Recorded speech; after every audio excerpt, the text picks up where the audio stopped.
Wow, look at her. She looks awesome.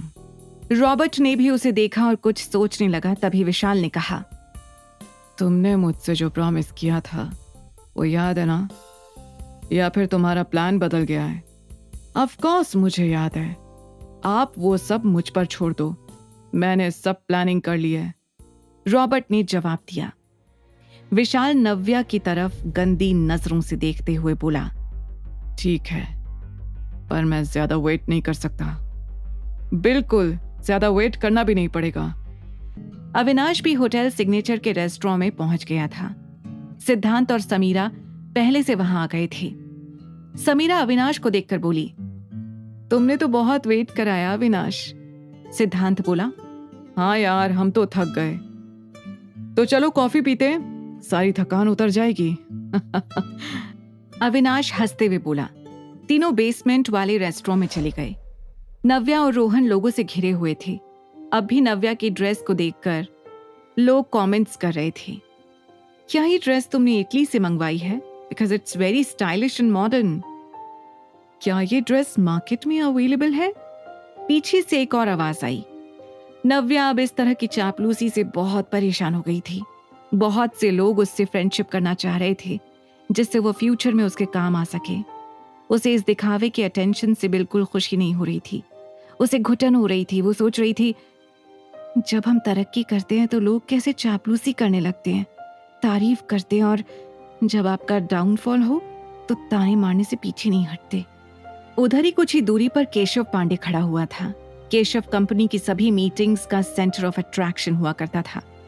सभी हमेशा उसके कपड़ों की तारीफ करते थे। लोग उससे खुद आकर मिलते थे।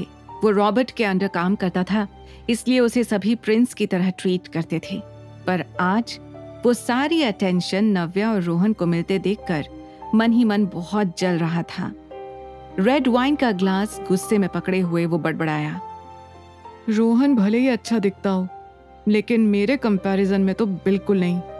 मैंने ये रिस्पेक्ट पाने के लिए कितना कुछ किया है, इतनी प्लानिंग और इतनी मेहनत की है, और आज ये दोनों उसे ऐसे छीन रहे हैं।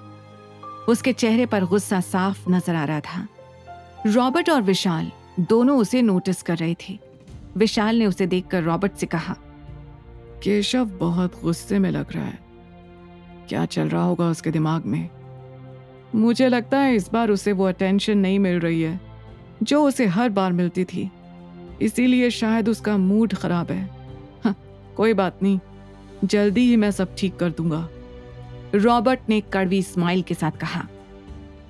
विशाल ने समझाते हुए कहा, तुम्हें कुछ करने की जरूरत नहीं है, उसे सब कुछ खुद ही हैंडल करने दो। रॉबर्ट नहीं चाहता था कि कोई भी उसके आर्टिस्ट को कमजोर समझे, इसलिए उसने विशाल के कंधे पर हाथ रखते हुए कहा, Why don't you meet him? तुम भी उसे थोड़ा जान जाओगे। विशाल ने कहा, क्यों नहीं, Let's talk to him. Keshav उन दोनों को अपनी तरफ आता हुआ देखकर समझ गया कि रॉबर्ट विशाल को उससे इंट्रोड्यूस कराने के लिए ला रहा था। उस पर अच्छा इंप्रेशन बनाने के लिए वो एकदम रेडी हो गया था।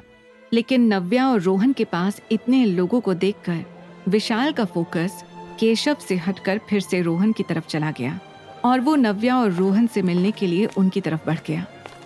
ये देखकर रॉबर्ट को गुस्सा आ गया, पर वो उस टाइम कुछ नहीं बोला। केशव अपना गुस्सा पीते हुए बड़बड़ाया, इस रोहन के कारण विशाल आहूजा से मिलने का इतना अच्छा मौका मेरे हाथ से चला गया। विशाल ने वाइन की सिप लेते हुए नव्या के पास पहुंचकर कहा, नव्या, आई हैव टू से, तुम बहुत अच्छी लग रही हो। Thank you mister Ahuja. Navya को ना चाहते हुए भी ऐसा कहना पड़ा। विशाल ने हंसकर कहा, thank you Navya and congratulations. Love and hate 2 के लिए तुमने रोहन को बहुत अच्छे से तैयार किया है। नव्या से एक्सपेक्टेड रिस्पॉन्स ना मिलने पर उसने रोहन से कहा, रोहन, तुम्हें नव्या की उम्मीदों पर खरा उतरना है, बहुत मेहनत करनी होगी। बिल्कुल, मैं बहुत मेहनत करूंगा, रोहन ने पोलाइटली कहा। रोहन ने नोटिस किया कि रॉबर्ट उसे घूरे ही जा रहा था, जिससे वो अनकंफर्टेबल हो रहा था। ये बात नव्या ने देख ली और उसने उसका ध्यान हटाने के लिए कहा, थैंक यू मिस्टर आहूजा, हम कंपनी की सक्सेस के लिए ही काम कर रहे हैं। विशाल नव्या के इस तरह के बिहेवियर से डिसअपॉइंट तो था, पर नव्या जितना उससे दूर जाने की कोशिश कर रही थी, विशाल उससे और ज्यादा अट्रैक्ट हो रहा था। रॉबर्ट ने इन बातों के बीच वाइन का ग्लास नव्या को देते हुए कहा, अरे काम तो होता ही रहेगा, let's celebrate the success of Navya. Navya ने भी वाइन का ग्लास पकड़कर चीयर्स किया और वो विशाल और रॉबर्ट से बात करने लगी। कुछ ही देर में नव्या को नशा चढ़ने लगा। वो पुरानी बातों को पीछे छोड़कर फॉर्मल बिहेव करने लगी थी, लेकिन नव्या के ड्रिंक करते जाने से रॉबर्ट और विशाल एक दूसरे को देखकर बहुत एक्साइटेड हो रहे थे। आगे की कहानी जानने के लिए देखिए अगला एपिसोड सिर्फ पॉकेट एफएम के YouTube चैनल पर, और द रिटर्न के सारे एपिसोड्स को सुनने के लिए डिस्क्रिप्शन में दी लिंक से डाउनलोड करें पॉकेट एफएम ऐप।